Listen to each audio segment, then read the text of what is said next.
નમસ્કાર, કલમ યુદ્ધ સમાચારની સાથે હું છું આપની સાથે પાયલ બામભણિયા। તો જોઈએ આજના મહત્વના સમાચારમાં। હું જાફરાબાદ તાલુકાના ભટવદર ગામનો રહેવાસી છું। મારું નામ રવિભાઈ જીવાભાઈ જોડિયા છે। હું મૃતકનો નાનો ભાઈ છું।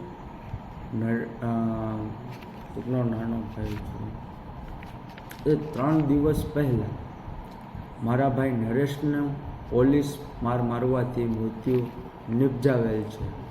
ઘટના એવી હતી કે આ અંદાજે 4 મહિના પહેલાં મારા ભાઈના શાળાની સૂત્રાપાડા પોલીસ કોઈ બાબતે ધરપકડ કરેલી। ત્યારબાદ તે વ્યક્તિ કસ્ટડીમાંથી ગાયબ થયેલ હોય જેની માહિતી મેળવવા મારા ભાઈએ આરટીઆઈ કરેલી, જેની દાજ રાખી Sutrapada police, Talala police, Nageshri police મારા ભાઈની ભટવદર મુકામેથી જોર જબરદસ્તી ધરપકડ કરેલી હતી। તેમજ કોઈ અજાણ્યા પોલીસ અધિકારીએ કાયદા વિરુદ્ધ જઈ મૃતકના ધર્મપત્ની યાની કે મારા ભાભીનો હાથ પકડી છેડતી કરવાના પ્રયત્ન કરેલ, જેના વિડીયો પણ અમારી પાસે છે।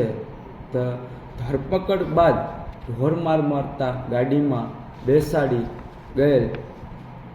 ત્યારબાદ શું ઘટના બની તે મને ખબર નથી, પણ મારા ભાઈનું પોલીસ સ્ટેશનમાં ઢોરમાર મારવાથી મૃત્યુ થયેલ હોય તેવી મને શંકા છે।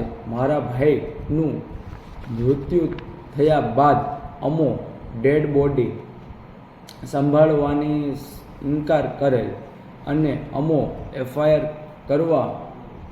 કરવા માટે સમાજના આગેવાનો સાથે નાગેશ્રી પોલીસ સ્ટેશનમાં ગયેલ, પરંતુ નાગેશ્રી પોલીસ દ્વારા એફઆઈઆર નોંધવાનો ઇનકાર કરેલ, જેથી અમારા ધારાસભ્ય શ્રી હીરાભાઈ સોલંકીએ આ બાબતે જાણ કરતાં આ નાગેશ્રી પોલીસ સ્ટેશને પર આવેલ અને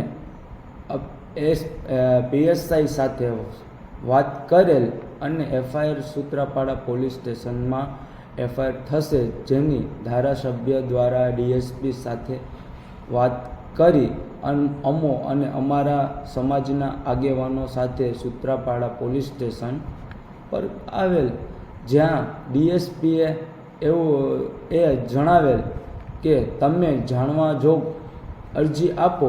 એફઆઈઆર કરવાની સ્પષ્ટ શબ્દોમાં ના પાડી દીધી, ઇનકાર કરી દીધો। તો સમાજના એક દીકરા તરીકે હું